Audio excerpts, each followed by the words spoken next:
दोस्तों previous class के अंदर हमने पढ़ा था अवयव क्या होता है और उसके बारे में वो हम किस प्रकार से किसी चीज़ को अवयव बनाएंगे। आज हम जो पढ़ने वाले इसके बाद का जो सेकंड टॉपिक है वो है अवयव पर संक्रिया लगाना। संक्रिया अर्थात जोड़ घटाव गुणा भाग ये किस प्रकार से अवयव के अंदर हुए।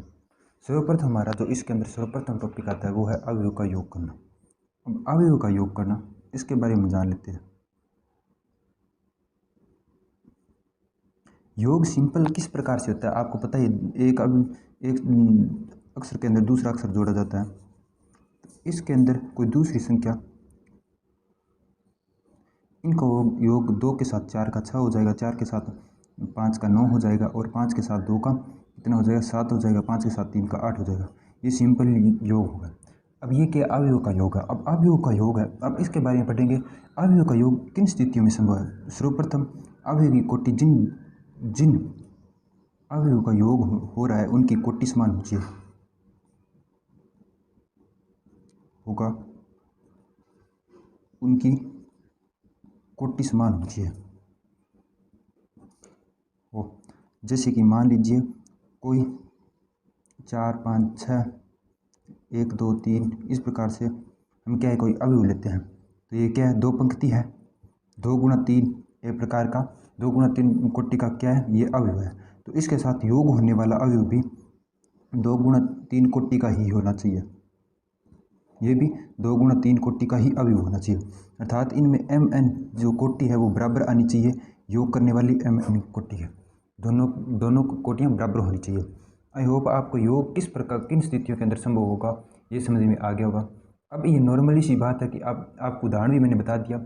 जिन अवयव का योग उन स्थितियों में संभव होगा जिन स्थितियों के अंदर उनकी कोटियाँ बराबर हो, तभी योग की स्थिति संभव होगी। अब योग के लिए सर्वप्रथम कंडीशन है सहचार्यता या तत्सम क्रम विनिमयता। योग स्थिति के लिए क्रम विनिमय नियम का पालन होगी। हमेशा क्रम विनिमय नियम का पालन करेगा। यदि कोई a प्लस बी अर्थात कोई a अवयव के साथ b अवयव जोड़ते हैं तो बराबर होगा b प्लस a अर्थात b अवयव के साथ a अवयव जोड़ने पर। a को हम किस प्रकार दर्शाते हैं, a i j से दर्शाते हैं और b को हम किसे दर्शाते हैं, b i j से दर्शाते हैं। जो इन दोनों का योग भी मतलब अर्थात a i j plus b i j जो कि b i j plus a i j दोनों बराबर होंगे। ये सहचारिता की कंडीशन को भी फॉलो करेगा। a प्लस बी प्लस सी बराबर a प्लस बी सी, ये भी कंडीशन ये फॉलो करेगा योग की स्थिति के अंदर। अर्थात योग की जो कंडीशन होगी उसके अंदर ये सहचारिता की कंडीशन को भी फॉलो करेगा और जो क्रम विनिमयता की कंडीशन दोनों को फॉलो करेगा। अब ये क्या, अब योग की स्थिति के अंदर तत्समक का अस्तित्व। योग की स्थिति हमें पता है कि तत्समक क्या होता है। योग के लिए तत्समक 0 होगा, अर्थात योग की कंडीशन तत्समक को भी फॉलो करा। a प्लस 0 बराबर 0 प्लस a बराबर a प्राप्त होगा। अर्थात योग की कंडीशन के लिए तत्समक की कंडीशन को भी फॉलो करेगा। और योग की कंडीशन के लिए प्रतिलोमी योग की स्थिति में प्रतिलोमी क्या होगा। मान लीजिए कोई a बराबर a i j m गुणा n क्रम का कोई मैट्रिक्स है, तो उसके लिए प्रतिलोम मैट्रिक्स क्या होगी, माइनस a, जहाँ पर माइनस ए जहाँ पर ए आई जे माइनस का होगा m गुणा n, ये इसकी प्रतिलोमी कंडीशन होगी। अर्थात इसको माइनस से गुणा करने पर यह प्रतिलोमी की कंडीशन को फॉलो करेगा। आई होप आपको ये जो सिंपल सा योग के लिए कुछ दिया गया सामान्य सूत्र था वो आपको समझ में आ गया होगा। अब हम इसके कुछ क्वेश्चन करेंगे जिससे आपको ये चीज़ें पूरी तरीके से क्लियर हो जाएगी। सर्वप्रथम हमारा जो 3.2 का प्रथम क्वेश्चन है, 3.2 का प्रथम क्वेश्चन है, ये योग की कंडीशन के लिए हमें दिया गया, इसको करेंगे। प्रथम प्रश्न के अंदर हमें क्या दिया गया कि हमें ये इस प्रकार दिया गया 2 4 3 2, बी हमें दिया गया 1 माइनस 2 3 5 और सी हमें दिया गया माइनस 2 3 5 4। तो सर्वप्रथम हमें पॉइंट नंबर 1 दिया गया क्योंकि हम अभी तक योग की कंडीशन कर रहे हैं तो इसलिए ये हल करेंगे। इसके अंदर हमें क्या होगा, जो समुच्चय ए है उसके अंदर समुच्चय बी के अवयव जोड़ने हैं। अब ए यहाँ पर क्या है 2 3 4 2 और बी यहाँ पर क्या है 1 माइनस 2 3 5। इन दोनों को जोड़ने पर, अब जोड़ने के लिए क्या है, 2 के साथ इसका 1 कब जुड़ेगा, 4 के साथ इसका क्या जुड़ेगा 3 जुड़ेगा, 3 के साथ इसका माइनस 2 जुड़ेगा, माइनस 2 है तो माइनस का 2 घटता ही है, आपको पता ही है। 2 के साथ 5 जुड़ेगा। इनको जोड़ने पर क्या प्राप्त हो रहा है हमें, इनको जोड़ने पर हमें क्या प्राप्त हो रहा है, देख लीजिए 2 और 3 होते हैं यहाँ पर क्या होगा 7 होगा, यहाँ पर माइनस, यहाँ प्लस का 1 होगा, यहाँ पर 7 होगा। तो हमारा जो a प्लस बी की स्थिति है वो प्राप्त हो जाएगी। आई होप आपको समझ में आ गया होगा कि हम योग कंडीशन किस प्रकार फॉलो करेंगे। अब इसी प्रकार इसको घटाने की जो कंडीशन है उसी के अंदर सेम ये जो योग के अंदर हमने कंडीशन लगाई है यही होगी। अब इसका नेक्स्ट जो पॉइंट दिया गया है इसी के अंदर इसका जो नेक्स्ट पॉइंट दिया गया है वो हम देखेंगे। हमें क्या दिया गया है यहाँ पर, सेम यही क्वेश्चन है।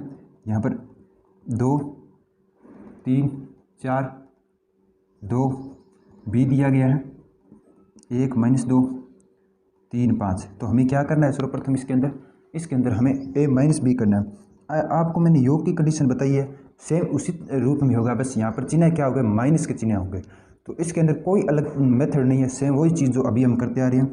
2 3 4 2 के अंदर माइनस कर देंगे 1 - 2 3 5 को। अब देखिए इसको हल करने पर 2 में से 1 घटेगा, यही होगा। यहाँ पर 4 में से 3 घटेगा, 3 में से 2 घटना था, माइनस माइनस क्या होता है, प्लस का 2 हो जाएगा, प्लस का ये होता। दूसरा 2 में से -5 घटेगा, तुम्हारा उत्तर क्या आएगा, 2 में से 1 जाने पर 1 जाएगा, यहाँ पर भी 1 रहेगा, यहाँ पर 5 रहेगा और यहाँ पर क्या रहेगा -3। तुम्हारा a - b क्या प्राप्त होगा, a - 1 1 5 - 3 प्राप्त होगा। तो ये हमारा क्या है उत्तर, क्या प्राप्त होगा, 1 1 5 - 3 उत्तर हमारे ये प्राप्त होगा। आई होप आपको a + b a - b अर्थात योग और घटाव की संक्रिया अवयव के अंदर समझ में आ गई। योग की संक्रिया क्या होगी, सिंपल योग होगा। घटाव की संक्रिया इसके अंदर घटाव होगा, घटाव की संक्रिया भी सिंपल होगी, इसके अंदर घटाव होगा। योग की संक्रिया में a + b जिस प्रकार से इसका इस अवयव को इस अवयव से साथ जोड़ेंगे और घटाव की संक्रिया में इसके इस अवयव को इस अवयव से घटाएंगे। अब इसके बाद जो हमारा नेक्स्ट है वो है गुणन संक्रिया के लिए। अब जो हम करने वाले हैं वो हमारा क्या होगा, गुणन संक्रिया के लिए हल होगा। अब हम जो करेंगे वो जो कि हमारा क्वेश्चन होगा वो कुछ इस प्रकार से होगा। गुणन संक्रिया किस प्रकार से होगी इसके बारे में जानेंगे। अब गुणन संक्रिया मान लीजिए कि कोई a इस प्रकार दिया जाए हमें, जैसे कि 2 8 5 10।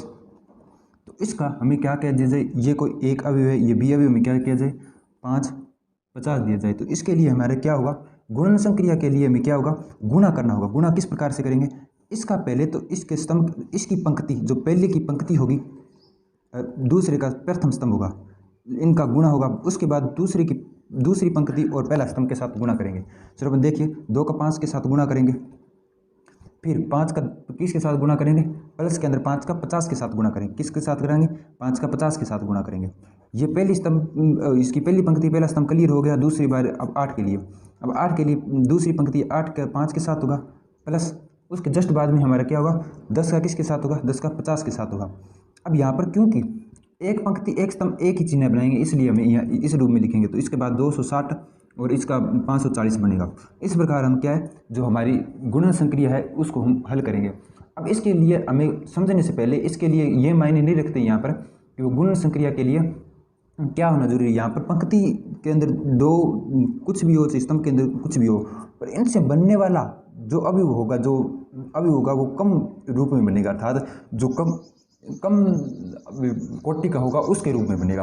आई होप आपको ये जो गुणा की कंडीशन थी a × b की वो समझ में आ गई होगी। इसके लिए प्रतिलोम क्या होना चाहिए, इसके लिए क्या ये हमेशा तत्सम की पालना करेगा। आपको पता है गुणन संक्रिया हमेशा जरूरी नहीं कि किस की पालना करे, जरूरी नहीं कि साचार्य हो तत्सम को, ये गुणन संक्रिया के लिए हमेशा जरूरी नहीं होता। और ये एक बात ध्यान रखना, ये इसका प्रतिलोम, इसका तत्सम का है वो हमेशा 1 प्राप्त होगा, इसका प्रतिलोम सेम वही होगा जो हमने a के लिए प्रतिलोम निकाला है। अब इससे संबंधित हम क्वेश्चन करेंगे तो आपको बहुत आसानी से समझ में आएगा। जैसे मान लीजिए हमारा जो पहला क्वेश्चन था उसका जो पॉइंट नंबर 3 था, हमारा जो पहला क्वेश्चन है उस एक बार उसका पॉइंट नंबर 4 कर लेते हैं। उसके अंदर क्या दिया गया, a × b हमें ज्ञात करना है। जहाँ पर हमें a क्या दिया गया, a जो देख लीजिए यहाँ पर लिखा है a 2 3 4 2 और b यहाँ पर दिया गया a - 2 3 5। इसको हम इसके अंदर रखेंगे तो हमें क्या प्राप्त होगा, इसके अंदर हल करने पर हमें क्या प्राप्त होगा, 2 3 4 2 का गुणा करेंगे 1 - 2 3 5 के साथ। तो इनका गुणा करने पर हमें क्या प्राप्त होगा, इसकी पहली पंक्ति और इसका पहला स्तंभ, उसके बाद इसकी पहली पंक्ति और इसका दूसरा स्तंभ। सर्वप्रथम पहली पंक्ति पहला स्तंभ कर लेते हैं। इसके अंदर हमें क्या करना है, कुछ नहीं करना है, 2 का 1 के साथ गुणा करेंगे, हो गया। उसके बाद 4 प्लस का निशान, प्लस का होना चाहिए था पर यहाँ पर क्या है माइनस है, -2 है तो माइनस का निशान कर देंगे, 2 के साथ गुणा। अब दूसरी पहली पंक्ति दूसरा स्तंभ, पहली पंक्ति दूसरा मतलब क्या गुणा होगा, 2 का 3 के साथ होगा, फिर 4 का किसके साथ होगा, 4 का 5 के साथ होगा।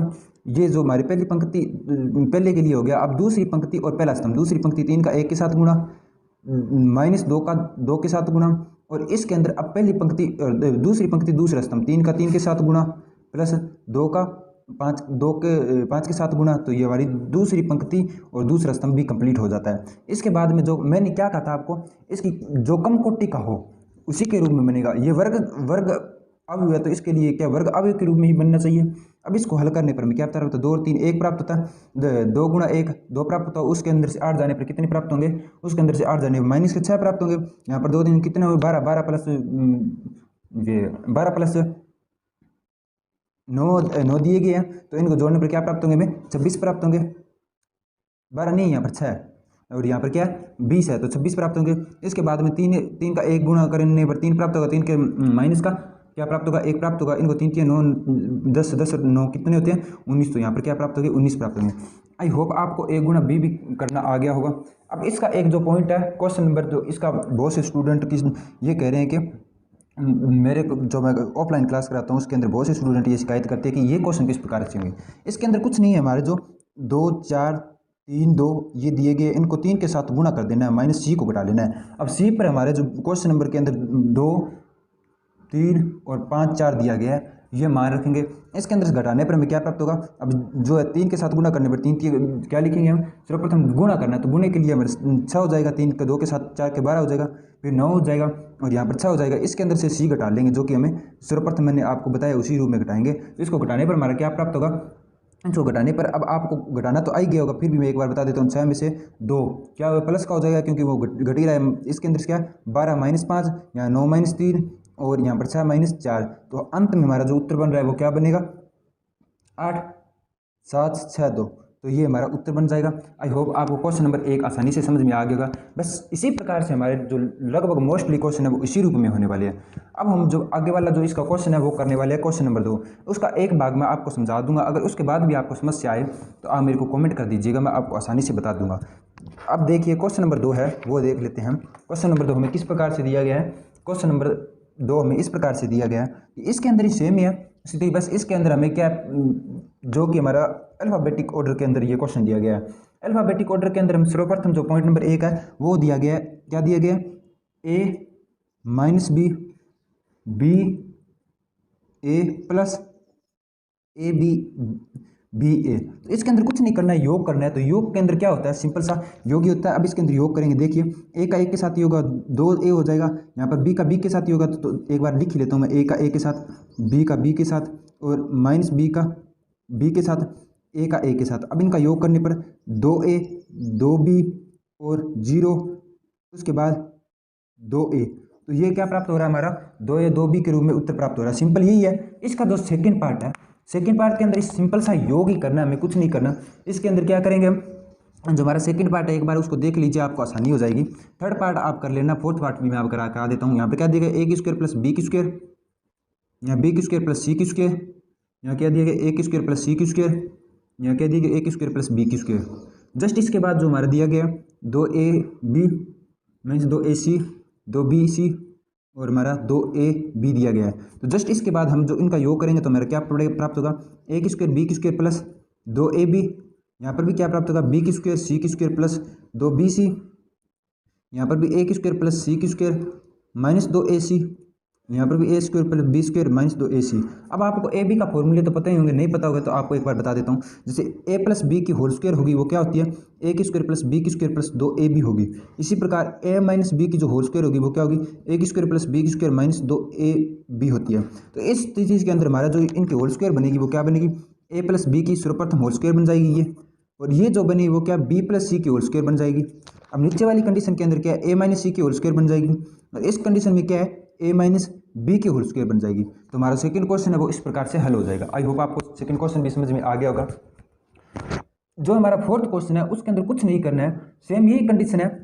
फोर्थ क्वेश्चन के अंदर सेम यही कंडीशन है कि हमें क्या दिया गया cos theta cos² x sin² x sin² x cos² x, ये हमें दिया गया है। तो इसके अंदर कुछ नहीं करना, दूसरा इसके साथ योग क्या करना है sin² x plus cos² x यहाँ पर क्या है कोस स्क्वायर एक्स और साइन स्क्वायर एक्स, इनका योग करने पर हमें क्या प्राप्त होगा cos square x plus sine square x इसका, फिर sine square x plus cos square x इसका, फिर sine square x plus cos square x इसका, फिर cos square x plus. Phone अपने आप कट गया था इसलिए ये वीडियो के अंदर बीच में ग्लिच आ गया था।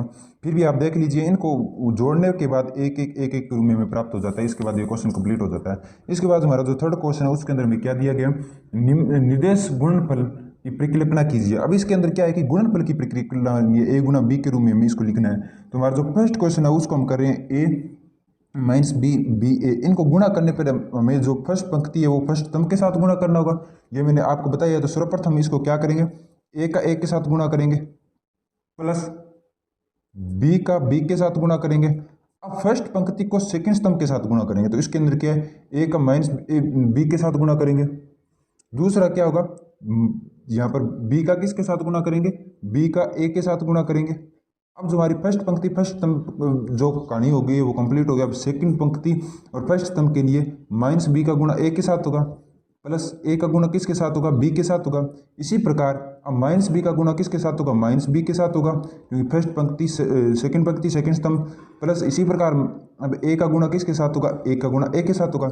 अब इनको हल करने पर क्या प्राप्त होगा, यहाँ पर ए की स्क्वायर प्लस बी की स्क्वायर प्राप्त हो रही है, क्योंकि ए की स्क्वायर ये बी की स्क्वायर है। यहाँ पर क्या प्राप्त हो गई, यहाँ पर देखिए ए माइनस बी, यहाँ पर minus A B plus A B है, तो ये एक दूसरे से कट जाएंगे।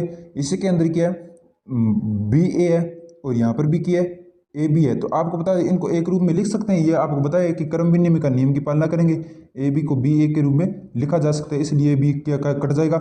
यहाँ पर क्या है माइनस बी का क्या हो रहा है, यहाँ पर ध्यान से देखिए ये माइनस बी है और ये भी माइनस बी है, माइनस बी का माइनस बी के साथ गुणा करने बी की स्क्वायर प्लस ए की स्क्वायर, तो ये दोनों कटने पर जीरो हो जाएंगे। यहाँ पर ए की स्क्वायर प्लस बी की स्क्वायर, यहाँ पर जो जीरो बचेगा और यहाँ पर भी क्या जीरो बचेगा, और यहाँ पर ए की बी की स्क्वायर प्लस ए की स्क्वायर बचेगी। आई होप आपको क्वेश्चन नंबर तीसरे का फर्स्ट भी समझ में आ गया होगा।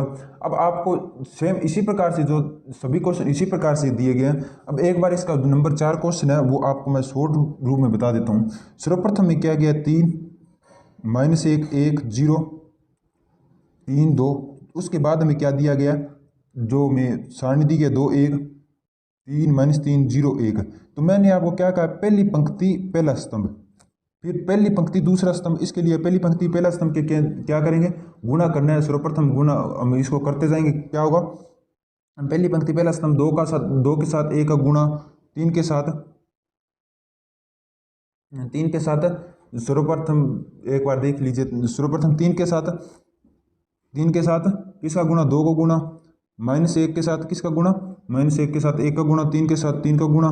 उसके बाद जो सेकंड है 3 के साथ 3 का गुणा। अब सेकंड पंक्ति शुरू हो चुकी है, उसके साथ माइनस 1 के साथ 0 का गुणा प्लस 1 के साथ 3 का गुणा। ये जो फर्स्ट पंक्ति पर सेकंड स्तंभ भी क्लियर हो चुका है।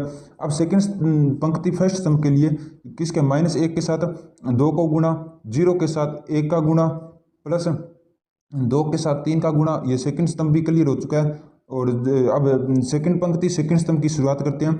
माइनस 1 के साथ माइनस 3 का गुणा प्लस 0 के साथ 0 का गुणा प्लस 1 के साथ 2 का गुणा। इनको हल करने पर हमें क्या प्राप्त होगा, इनको हल करके आप देख लीजिएगा। सर्वप्रथम हमें 14 प्राप्त हो जाएगा, 3 3 9 यहाँ पर क्या है, यहाँ पर 3 3 9 और 3 6 9 कितना होगा, 1 के साथ गुणा होने पर क्या प्राप्त होगा, माइनस 1 का 1 के साथ 3 3 9 और 6 कितने होते हैं 15 होते हैं। और यहाँ पर क्या है माइनस 1 का जो घट जाएगा उसके बाद में 14 बच जाएंगे।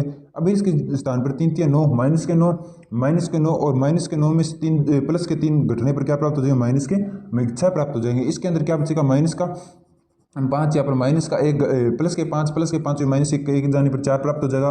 और इसी प्रकार यहाँ पर इस स्थान पर क्या बचेगा, यहाँ पर यह शून्य हो जाएगा, 2 बचेगा। यहाँ पर 2 के 2 और माइनस 3 माइनस 1 के साथ गुणा और माइनस 3 ही बचते हैं। माइनस 3 और प्लस 2 कितने हो जाएगा, 5 हो जाएगा।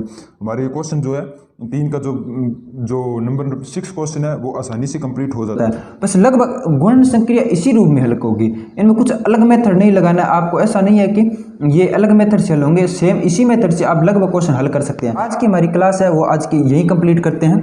Thank you very much friends.